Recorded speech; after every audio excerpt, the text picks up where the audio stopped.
तो एक्सरसाइज 2.5 को शुरू करने से पहले हमें समझना पड़ेगा एल्जेब्रिक आइडेंटिटीज़ के बारे में। हमें उन सारी एल्जेब्रिक आइडेंटिटीज़ को याद करना पड़ेगा क्योंकि उन सब का इस्तेमाल एक्सरसाइज 2.5 के अंदर होना है। और ये एल्जेब्रिक आइडेंटिटी इतनी ज़्यादा इम्पोर्टेंट है कि क्लास 9th के बाद भी आपको इनका बार बार इस्तेमाल करना पड़ेगा हायर क्लासेस में। तो इनको बड़े ध्यान से समझिएगा। सबसे पहली जो एल्जेब्रिक आइडेंटिटी है वो इस तरह से होती है x प्लस ए इंटू एक्स प्लस बी। आपने ये वाली एल्जेब्रिक आइडेंटिटी क्लास 8th में भी पढ़ी थी।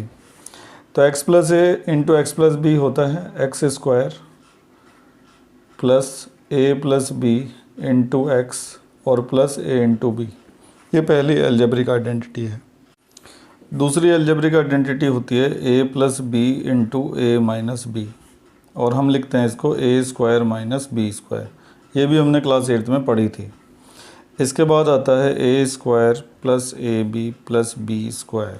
इसको हम लिखते हैं ए प्लस बी का होल स्क्वायर। तो हम इसको ऐसे भी लिख सकते हैं और इस तरीके से भी लिखा जा सकता है कि ए प्लस बी का whole square equal to a square plus 2ab और प्लस बी स्क्वायर। यहाँ पे मुझे 2 लगाना था। तो उल्टा और सीधा दोनों तरीके से इन आइडेंटिटी का इस्तेमाल किया जाता है। इसके बाद आता है a माइनस बी का होल स्क्वायर। वो क्या होता है ए स्क्वायर माइनस 2ab और प्लस बी स्क्वायर। तो जो ऊपर की 4 आइडेंटिटी हैं इन्हें क्लास 8th में हम याद भी कर चुके हैं और इनका इस्तेमाल भी काफ़ी कर चुके हैं। लेकिन इसके आगे की जो आइडेंटिटी हैं वो आपके लिए पूरी तरह से नई होंगी। वो पहली बार आप पढ़ेंगे क्लास 9th में। a plus B plus C का होल स्क्वायर। तो क्या होता है ये A square plus B square plus C square plus 2ab plus 2bc और प्लस 2ca। इसके बाद छठे नंबर पर आती है आइडेंटिटी a प्लस बी का होल क्यूब। तो ये क्या आइडेंटिटी है a cube plus B cube plus 3a square b और प्लस 3ab स्क्वायर। ये वाली आइडेंटिटी थोड़े अलग तरीके से भी लिखी जाती है। अगर आप यहाँ से इस हिस्से में से 3ab कॉमन निकाल दें तो इसको लिखने का तरीका थोड़ा सा बदल जाता है। तो वैसे आप इसी तरीके से याद करिएगा, यही बेटर है। इसके बाद आता है a माइनस बी का होल क्यूब। देखो ये a प्लस बी का होल स्क्वायर था और ये a प्लस बी का होल क्यूब है, और ये a माइनस बी का होल स्क्वायर था और ये a माइनस बी का होल क्यूब है। तो वो स्क्वायर वाली आइडेंटिटी है और ये क्यूब वाली आइडेंटिटी है। तो a cube minus B cube minus 3a square b और प्लस 3ab स्क्वायर। तो दोनों में डिफरेंस देखिए क्या है। प्लस वाली आइडेंटिटी में हर जगह प्लस है, लेकिन माइनस वाली आइडेंटिटी में जहाँ जहाँ b ऑड है, b की पावर 3 है तो माइनस है, b की पावर 1 है तो माइनस है, b की पावर यहाँ पर 2 है यानी कि इवन है तो यहाँ पे क्या आ रहा है प्लस आ रहा है। तो ऐसे थोड़ा सा ना दिमाग लगा के भी आइडेंटिटी आप याद कर सकते हैं। इसके बाद तीसरे नंबर पर आता है a cube plus B cube, sorry 8वें नंबर पर। तो a cube plus B cube को हम लिखते हैं a plus B into A square minus A B और प्लस बी स्क्वायर। इसके बाद आता है a cube minus B cube is equal to a minus B A square plus A B और प्लस बी स्क्वायर। बहुत से बच्चे ये सोच लेते हैं कि a cube plus B cube और a प्लस बी का होल क्यूब दोनों सेम होते हैं। उन्हें ये बात हमेशा याद रखनी चाहिए कि a प्लस बी का होल क्यूब और a cube plus B cube दोनों अलग अलग चीज़ें हैं, इसीलिए इनकी आइडेंटिटी भी अलग अलग होती हैं। इसी तरह से a माइनस बी का होल क्यूब कभी भी a cube minus B cube के इक्वल नहीं हो सकता। तो इनकी आइडेंटिटी अलग है, होल क्यूब वालों की आइडेंटिटी अलग है, तो इसका थोड़ा सा आपको ध्यान रखना पड़ेगा। अब 10वीं आइडेंटिटी। 10वीं आइडेंटिटी है a cube plus B cube plus c cube minus 3abc is equal to a plus B plus c into A square plus B square plus C square minus A b minus b c और minus सी ए। तो कुल 10 identity आपको याद करनी पड़ेगी exercise 2.5 को करने से पहले। आपको अगर ये सारी आइडेंटिटीज़ याद हैं तो एक्सरसाइज 2.5 भी आपके लिए काफ़ी इजी हो जाएगी। तो इन आइडेंटिटीज़ को आप ज़रूर याद कर लीजिएगा। तो शुरू करते हैं फ़िलहाल एक्सरसाइज 2.5 को। तो पहला जो सवाल है उसमें लिखा है कि using suitable identities to find the product. Sorry, मैंने गलत बोल दिया, लिखा है use suitable identities to find the products. ये जो प्रोडक्ट है ना, इसको फाइंड करने के लिए सुटेबल आइडेंटिटी का इस्तेमाल करना है। तो पहले तो ये देखते हैं कि इस प्रोडक्ट को बिना आइडेंटिटी यूज़ करे कैसे फाइंड कर सकते थे। तो इसके लिए हमने क्लास 8 में सीखा था कि जो x है इसकी मल्टीप्लाई पहले इस ब्रैकेट में होगी, x इंटू एक्स प्लस 10। फिर ये जो 4 है इसकी भी मल्टीप्लाई इस ब्रैकेट के अंदर करेंगे, तो x के अंदर हो गई तो एक्स स्क्वायर प्लस 10x हो गया। 4 के अंदर करेंगे तो क्या आएगा, 4x प्लस 40। इसके बाद क्या होगा कि एक्स स्क्वायर तो ऐसे ही रहेगा, ये दोनों लाइक टर्म है तो इनकी वजह से क्या बन जाएगा 14x, और सबसे आखिर में क्या आ जाएगा 40। तो इस तरीके से प्रोडक्ट हमने फाइंड कर लिया। लेकिन हमें क्वेश्चन में कहा गया है यूज़ सुटेबल आइडेंटिटी। इस प्रोडक्ट को फाइंड करने के लिए आइडेंटिटी का इस्तेमाल करना है। तो अभी अभी जो हमने आइडेंटिटी पढ़ी थी उनमें से कौन सी इसको फाइंड करने में लगेगी, ये इनमें से किससे मैच कर रहा है। तो ये जो प्रोडक्ट है इन सारी 10 की 10 आइडेंटिटी में से केवल ऊपर वाले से ही मैच करेगा। ध्यान से देखो, x प्लस ए एक्स प्लस बी, तो x प्लस ए एक्स प्लस बी। आप ऐसे भी पहचान सकते हो कि फर्स्ट वाले सेम होने चाहिए और सेकंड वाले जो हैं वो डिफरेंट होने चाहिए। तो फर्स्ट वाले सेम है और सेकंड वाले क्या हैं, डिफरेंट हैं। तो इससे पता चलता है कि हम ये वाली आइडेंटिटी यहाँ पे इस्तेमाल करेंगे। तो इस आइडेंटिटी को पहले लिख लेते हैं। तो आइडेंटिटी हमने लिख दी, अब इसके नीचे सवाल लिख देते हैं। तो सवाल है x plus 4 into x plus 10। तो x की जगह तो x ही आएगा, ठीक है, क्योंकि जो इसका x है वैसे ही हमारा भी x है, तो x की जगह तो x आ गया। लेकिन a और b की जगह, a की जगह पर आएगा 4 और b की जगह पर क्या आएगा 10। तो a की जगह 4 रख देंगे, b की जगह 10 रख देंगे इंटू x। फिर a की जगह 4 रख दिया जाएगा और b की जगह कितना आ जाएगा 10। अब एक्स स्क्वायर ऐसे ही रहेगा, 4 और 10 कितना हो गया 14x, और 4 की 10 में कर देंगे क्या आ जाएगा 40। तो इस तरह से बड़ी आसानी से हमने प्रोडक्ट फाइंड कर लिया। तो हमने देखा कि अगर हमें आइडेंटिटी याद है तो 2 लाइन में ख़त्म हो जाता है। आइडेंटिटी नहीं याद है, प्रोडक्ट करना है, तो फिर इस तरीके से करना पड़ेगा। और अगर एग्ज़ाम में लिखा गया कि आइडेंटिटी यूज़ करो, फिर तो आइडेंटिटी ही यूज़ करनी पड़ेगी, फिर आप ऐसे नहीं कर सकते। कुछ और पार्ट्स को भी देखते हैं। ये है सेकंड पार्ट, इसमें भी हम वही आइडेंटिटी इस्तेमाल करेंगे क्योंकि हमें साफ दिख रहा है कि पहले वाले सेम है और सेकंड वाले क्या हैं, डिफरेंट है। देखिए ज़रा, पहले वाले सेम होते हैं और सेकंड वाले क्या होते हैं, डिफरेंट होते हैं। तो हम यही आइडेंटिटी इस्तेमाल करते हैं। बस फ़र्क सिर्फ इतना है कि जैसे यहाँ पे आइडेंटिटी में प्लस है लेकिन वहाँ पे क्या है माइनस। तो जहाँ जहाँ भी बी आएगा वहाँ पर हम क्या लिखेंगे, माइनस का 10 लिखेंगे। बस इस बात का ध्यान रखना पड़ेगा। तो सबसे पहले तो हम यहाँ पर ना साइड में आइडेंटिटी लिख देंगे, x प्लस ए इंटू एक्स प्लस बी। क्या आइडेंटिटी होती है, एक्स स्क्वायर प्लस ए प्लस बी इंटू एक्स और प्लस ए इंटू बी। अब इसको यहाँ पे लगाएंगे तो सबसे पहले एक्स स्क्वायर आएगा, फिर आएगा a। तो a की जगह तो हम लिखेंगे प्लस का 8, प्लस लगाने की ज़रूरत नहीं, खाली 8 लिख देंगे। और b की जगह हमें क्या लिखना पड़ेगा, माइनस का 10 इंटू एक्स। इसके बाद आएगा a इंटू बी, तो a की जगह तो प्लस का 8 आएगा और b की जगह क्या आएगा, माइनस का 10। तो एक्स स्क्वायर ऐसे ही रहेगा, 10 में से 8 का जाके 2 बचेगा into x, plus minus minus 10 की 8 में करेंगे तो क्या आ जाएगा 80। इसके बाद x square plus minus minus का 2x और माइनस का 80। सवाल पूरा हुआ। इसके बाद है तीसरा पार्ट। यहाँ पे भी फर्स्ट वाले सेम है और सेकंड वाले क्या हैं, डिफरेंट हैं। तो फिर से वही आइडेंटिटी लगेगी क्योंकि फर्स्ट वाले सेम होते हैं और सेकंड वाले डिफरेंट होते हैं, तो इसी आइडेंटिटी का इस्तेमाल किया जाता है। तो सबसे पहले आएगा एक्स स्क्वायर।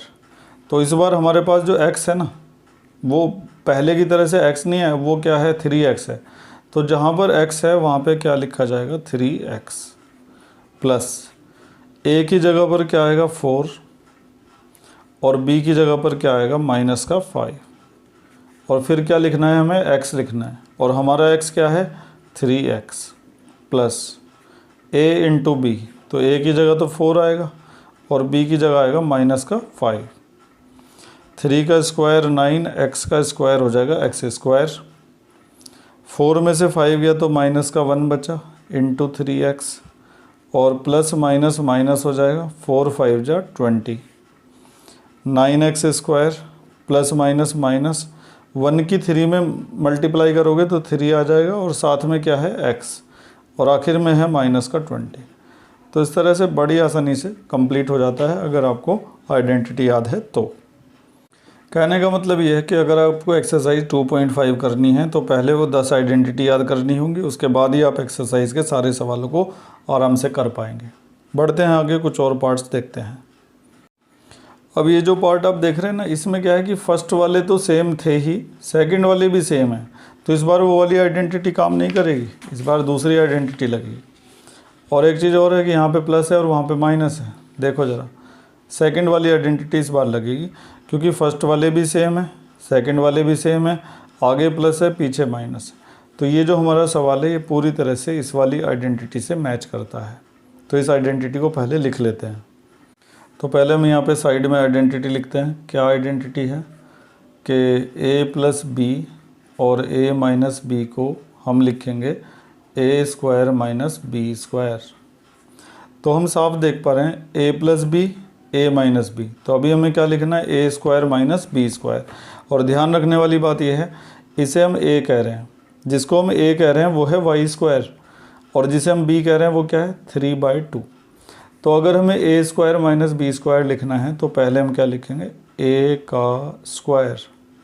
a किसको माना था हमने, y स्क्वायर को, तो उसके ऊपर स्क्वायर लगाना पड़ेगा, माइनस बी स्क्वायर, और b क्या है 3/2 और उसका स्क्वायर। तो y स्क्वायर का स्क्वायर करोगे तो y की पावर आ जाएगी 4। 3 का स्क्वायर होता है 9 और 2 का स्क्वायर होता है 4। और बस इस तरीके से हमारा सवाल बड़े आराम से ख़त्म हो गया। तो आप ऐसे पहचान करेंगे, फर्स्ट वाले सेम, सेकंड वाले भी सेम, आगे प्लस पीछे माइनस, तो बन गया a प्लस बी और a minus b. a plus b a minus b को क्या लिखेंगे, a square minus b square. तो a का स्क्वायर माइनस b का स्क्वायर। यहाँ पे सावधानी रखिएगा, बहुत से बच्चे y पे स्क्वायर नहीं लगाते, ये सोच के कि यहाँ पे तो लगा ही हुआ है। जिसको भी आप a मानेंगे उसको लिख के फिर उसके ऊपर स्क्वायर लगाया जाएगा। अब इसको देखो ज़रा, यहाँ भी फर्स्ट वाले भी सेम, सेकंड वाले भी सेम, इधर प्लस इधर माइनस उधर प्लस, तो a प्लस बी और a minus b. a plus b a minus b क्या लिखा जाएगा, a square minus b square. तो ये a है और ये b है, तो पहले हम लिखेंगे a का स्क्वायर माइनस उसके बाद हम लिखेंगे b का स्क्वायर। तो 3 का स्क्वायर होता है 9, 2 का स्क्वायर होगा 4 और x का स्क्वायर हो जाएगा x स्क्वायर। और ये हो गया हमारा सवाल कंप्लीट। तो बड़े आसान है ये सवाल अगर आपको आइडेंटिटी याद हो तो। चलिए खैर, तो अब क्या करना है, evaluate the following products without multiplying directly. ये जो प्रोडक्ट है ना, इसको इवेल्युएट करना है और सीधे मल्टीप्लाई नहीं करना। जैसे 103 की 107 में तुम मल्टीप्लाई करके निकाल सकते हो, लेकिन तुम्हें ऐसे नहीं करना, मल्टीप्लाई करे बगैर इस प्रोडक्ट को फाइंड करना है। तो इस प्रोडक्ट को फाइंड करने के लिए हम क्या करेंगे, आइडेंटिटी का इस्तेमाल करेंगे।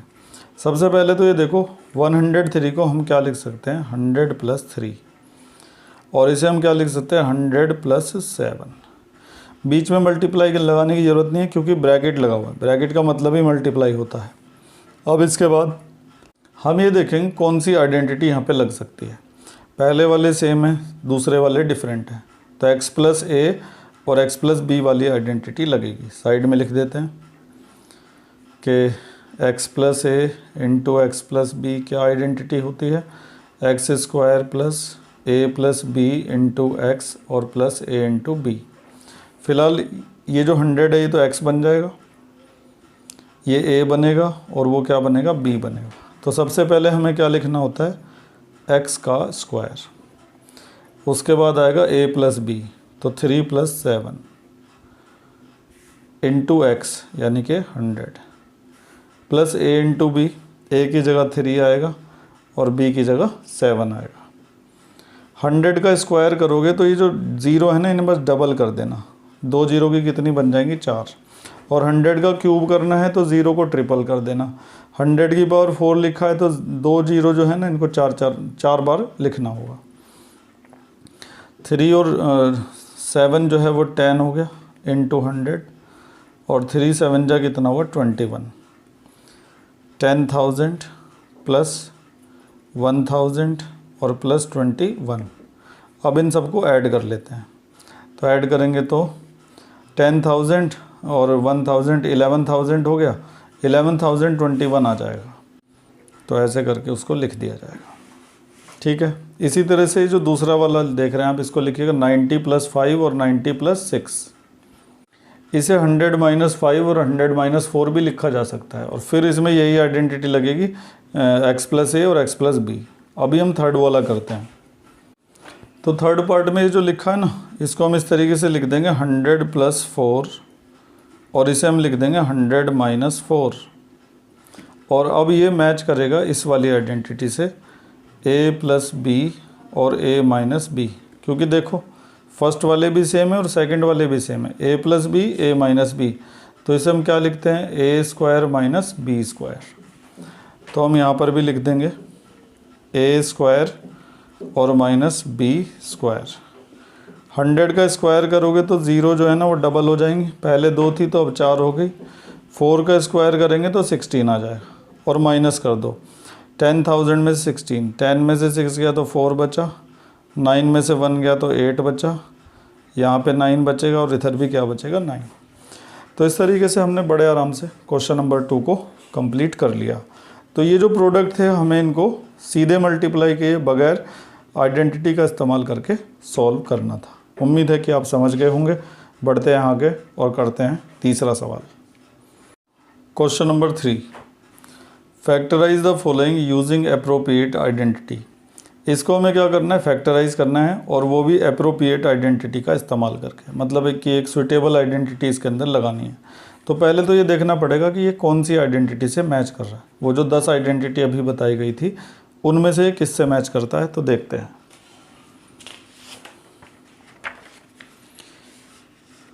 तो देखो पहली बात तो इसमें 3 टर्म है, फर्स्ट वाले में स्क्वायर है और लास्ट वाले में स्क्वायर है। तो ये देखो 1 2 3 टर्म है, फर्स्ट वाले पे स्क्वायर है और लास्ट वाले में स्क्वायर है, यानी कि ये a + b के whole square = a² + 2ab + b² से पूरी तरह से मैच करता है। तो यही आइडेंटिटी इसमें रिवर्स तरीके से लगेगी, मतलब उल्टा इस्तेमाल होगा। इसको ऐसे लिखा जा सकता है। तो ये तो पता चल गया कि हम इसमें कौन सी आइडेंटिटी लगाने वाले हैं। तो पहले तो उसको लिख लेते हैं। आइडेंटिटी होती है a² + 2ab + b² और उसको हम लिखते हैं a + b का होल स्क्वायर। लेकिन अभी ये जो पूरा हमारा क्वेश्चन है ये आइडेंटिटी के जैसा पूरी तरह से नहीं बना हुआ, क्योंकि देखो यहाँ पे 6 है और आइडेंटिटी में क्या होता है, 2 होता है। इसके अलावा ये जो स्क्वायर है ये भी पूरे पे लगा होना चाहिए, ये केवल x के ऊपर लगा है। तो इसको पहले इस क्वेश्चन को पूरी तरह से आइडेंटिटी के जैसा बनाना पड़ेगा। कैसे बनाएंगे, बड़े ध्यान से देखिएगा। ये 9x² है, इसे हम लिख देंगे 3x²। और लास्ट में वो जो y है ना वो तो ठीक है, उसको तो ऐसे ही रहने दो, उसमें तो पूरे पे ही लगा हुआ है। जितना है पूरे पे स्क्वायर होना चाहिए। यहाँ पे ऐसा नहीं था, यहाँ पे पूरे पे स्क्वायर नहीं था, केवल x के ऊपर था। तो लेकिन अब पूरे के ऊपर है। बीच में 2ab होना चाहिए, तो तुम लिखो 2, ये तुम्हारा a है और वो तुम्हारा क्या है, b है। तो a की जगह लिखो 3x और b की जगह लिखो y। और अब इनकी मल्टीप्लाई करके ये चेक करो कि ऊपर वाला ये आ रहा है कि नहीं आ रहा। 3 × 2 = 6 xy। तो 6xy ही है, वो भी 6xy है, ये भी 6xy है, लेकिन 6xy को हमने दूसरे तरीके से लिखा आइडेंटिटी की मदद से। अब हमारा जो सवाल है वो पूरी तरह से आइडेंटिटी की फॉर्म में आ चुका है। a² + 2ab + b²। तो इसको हम क्या लिखेंगे, a + b का होल स्क्वायर, a + b का होल स्क्वायर। इसके बाद इसको ना 2 बार लिख दिया जाता है हमारी NCERT बुक के अकॉर्डिंग। आप यहाँ पे भी छोड़ सकते हैं, लेकिन हमारी किताब में इसको 2 बार ऐसे करके दिया हुआ है। तो ये हो गया हमारा आंसर। अगर इसमें आपको समझने में कुछ दिक्कत आई है तो इसका सेकंड पार्ट बड़े ध्यान से देखिएगा। अब ये सवाल है, इसमें क्या है ना, बीच में माइनस आ गया, तो माइनस के लिए ये वाली आइडेंटिटी होती है a² - 2ab + b², और इसको हम लिखते हैं a - b का होल स्क्वायर। लेकिन पहले इसको पूरे को आइडेंटिटी की फॉर्म में कन्वर्ट करना पड़ेगा। यहाँ पे 4 लिखा है, जबकि बीच में क्या होता है, 2 होता है। तो 4 का 2 बनाना पड़ेगा। कैसे बनाएंगे देखो, सबसे पहले तो इसको लिखो 2y का होल स्क्वायर, बीच वाले को छोड़ दो, लास्ट में ये 1 हो गया, इसको ऐसे लिख दो। ये तुम्हारा a है, 2y जो है ना वो a का काम करेगा और 1 जो है वो b का काम करेगा। बीच में हमें क्या लिखना होता है 2ab, तो 2 लिख दिया, a की जगह पर क्या आएगा 2y और b की जगह पर आएगा 1। ये बीच वाला हिस्सा सबसे बाद में लिखते हैं, जब हमें a और b क्लियर हो जाते हैं उसके बाद हम इसको लिखते हैं और फिर चेक भी करते हैं कि ऊपर वो जो मिडिल टर्म है वो आ रही है कि नहीं आ रही। तो 2 2 जा 4 और 4 1 जा 4, साथ में y आ रहा है, ठीक है। तो हमने चेक कर लिया कि ये पूरा इसके जैसा ही है। अब हमारा जो पूरा सवाल था ऊपर वाला वो आइडेंटिटी की फॉर्म में कन्वर्ट हो चुका है। अब इसमें आइडेंटिटी लगा दी जाएगी। अब हम इसको लिखेंगे a माइनस बी का होल स्क्वायर, तो a माइनस बी का होल स्क्वायर, फिर इसको 2 बार लिख दो, 2y माइनस 1 और 2y माइनस 1, इस तरह से कंप्लीट हुआ। तो आपको क्या करना पड़ेगा, पहले पहचानना पड़ेगा कि 10 में से कौन सी आइडेंटिटी इसके अंदर लग रही, और पहचान तभी पाओगे जब 10 की 10 आइडेंटिटी याद होंगी। चलिए आगे बढ़ते हैं, एक और पार्ट देखते हैं। ये मैंने एक एक्स्ट्रा क्वेश्चन ले लिया है, इसे भी देखो ज़रा ध्यान से।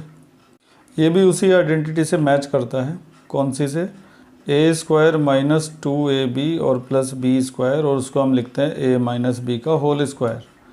तो लेकिन इसको पहले वैसी फॉर्म में कन्वर्ट करना पड़ेगा। ये तो ठीक है, चलो मिडिल टर्म को बाद में लिखते हैं। 4 को क्या लिख देंगे हम 2 का स्क्वायर, बीच में हमें क्या लिखना है 2ab लिखना है, तो 2 लिखो, a की जगह क्या आएगा x आएगा और b की जगह क्या आएगा 2 आएगा। अब मल्टीप्लाई करके चेक करो कि ये आ रहा है कि नहीं आ रहा। 2 2 जा 4, साथ में x है, आ रहा है मतलब। अब हम इसको क्लोज करके क्या लिख सकते हैं, a माइनस बी का होल स्क्वायर, तो a जो है वो x है माइनस b जो है वो 2 है और उसका होल स्क्वायर। अब इसे बस 2 बार लिख देंगे, x minus 2 into x minus 2। तो इस तरह से ये हो गया फैक्टराइज। वैसे तो हमारे सवाल में लिखा है कि आइडेंटिटी इस्तेमाल करके सॉल्व करो, लेकिन हम इस सवाल को splitting the middle term method लगा के भी सॉल्व कर सकते थे। ज़रा साइड में देखिए, x square minus 4x plus 4, ठीक है। यहाँ पे 1 है, 1 की 4 में करके 4 आ जाएगा, फिर 4 के ऐसे फैक्टर करेंगे कि मिडिल टर्म आ जाए, तो 2 2 जा 4, तो 2 प्लस 2 4 आ जाएगा। मिडिल टर्म आपने सीखा था मेथड पिछले एक्सरसाइज में। तो 4x की जगह हम क्या लिख देंगे 2x प्लस 2x और आखिर में 4, x square bracket open minus 2x, bracket जैसे ही ओपन होगा अंदर का साइन चेंज हो जाएगा, प्लस 4, यहाँ से क्या कॉमन आ जाएगा x, अंदर बचेगा x माइनस 2, यहाँ से क्या कॉमन आ जाएगा 2, अंदर बचेगा x माइनस 2। और आप ये जानते हैं कि ये दोनों सेम होना ज़रूरी है। अब पूरे में से x माइनस 2 जब कॉमन निकालेंगे तो यहाँ पे x बचेगा और यहाँ पे क्या बचेगा 2। तो देखो सेम आंसर आ रहा है कि नहीं आ रहा। तो अभी हमने एक ही सवाल को 2 तरीके से किया, एक तो आइडेंटिटी लगाकर और दूसरा splitting the middle term method लगाकर। फिलहाल हमें यहाँ पर तो आइडेंटिटी लगा के ही करना है क्योंकि क्वेश्चन में साफ साफ लिखा हुआ है, ये देखो, यूजिंग एप्रोप्रिएट आइडेंटिटी। एक और पार्ट बचा हुआ है, उसे भी देख लेते हैं कौन सी आइडेंटिटी उसके अंदर लगेगी। ये थर्ड पार्ट है, इसको देखकर बड़े आराम से पहचाना जा सकता है कि इसके अंदर ये वाली आइडेंटिटी लगेगी, a square minus b square, a plus b और a माइनस बी, ठीक है। लेकिन ये भी पूरी तरह से स्टैंडर्ड फॉर्म में नहीं लिखा हुआ, b पर स्क्वायर है पूरे पर। अब इसमें क्या है कि ये पूरा इसका b है लेकिन यहाँ पे नीचे स्क्वायर दिखाई नहीं देता, तो पहले इसको स्टैंडर्ड फॉर्म में कन्वर्ट करेंगे। इसको हम लिख देंगे y/10 का होल स्क्वायर। अब सही है, अब हम रीड कर सकते हैं a square minus b square. तो हमें क्या लिखना है, a प्लस बी और a माइनस बी, तो a प्लस बी और a माइनस बी इस तरीके से लिख दिया जाएगा और ये हो गया कंप्लीट। इसके जैसा एक और सवाल मैंने राइट साइड में लिख रखा है, ये देखो। तो इसको भी पहले क्या करेंगे ना, इसको लिख देंगे 2x का स्क्वायर और इसको हम लिखेंगे y/3 का स्क्वायर।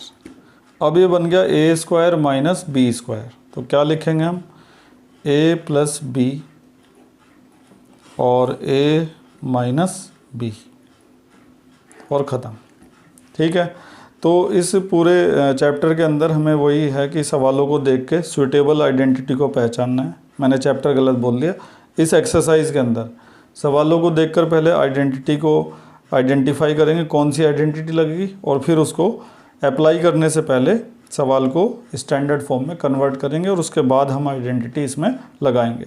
तो पूरी एक्सरसाइज में यही काम करना है। तो इससे पहले कि मैं अगला लेक्चर बनाऊं, आप सारी 10 की 10 आइडेंटिटी ज़रूर याद कर लीजिएगा ताकि आगे का आपको अच्छी तरह से समझ में आ सके। आज हम इतना ही करेंगे, और अगर आपको सब समझ में आ गया है तो वीडियो को लाइक करना बिल्कुल ना भूलें, और जैसा भी समझ में आता है उसके बेस पर आप कमेंट्स भी लिख सकते हैं। Thank you.